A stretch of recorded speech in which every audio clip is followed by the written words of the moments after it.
মা, ভাইয়ের নামে মিথ্যে বলতে হয় না। আবির তো এখানে ঘুমাচ্ছে, ও তোমাকে কিভাবে চিমটি কাটবে? এখন ঘুমিয়ে পড়ো তাড়াতাড়ি, নয়তো ভূত এসে সত্যি সত্যি চিমটি কাটবে।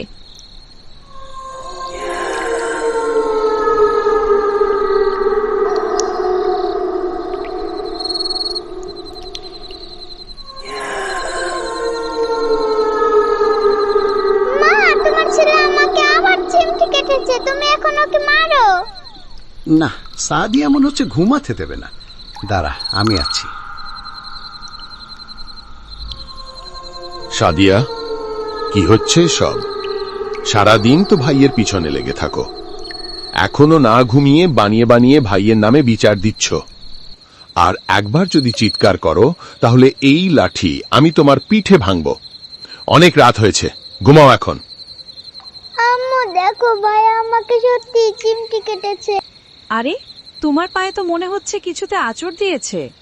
মনে হয় ওর পায়ে তেলাপোকায় কামড়েছে। মা, এতে কিছুই হবে না, ও ঠিক হয়ে যাবে। এখন তুমি ঘুমিয়ে পড়ো। সাদিয়া ওর বাবা মায়ের কথা মতো ঘুমিয়ে পড়ে। এদিকে কিছুক্ষণ পরে সাদিয়ার মা বাবাও ঘুমিয়ে যায়। তার ঠিক কিছুক্ষণ পরেই আমরা দেখতে পাই ভূতটি আবার ফিরে এসেছে।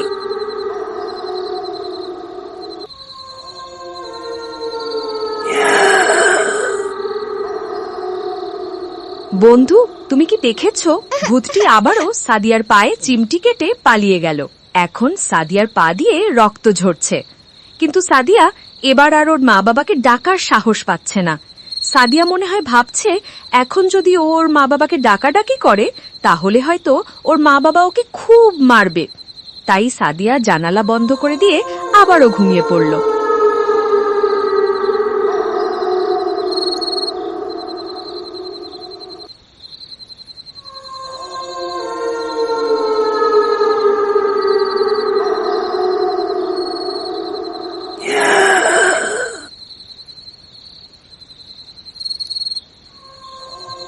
মা, আমাকে কে যেন চিমটি কাটছে।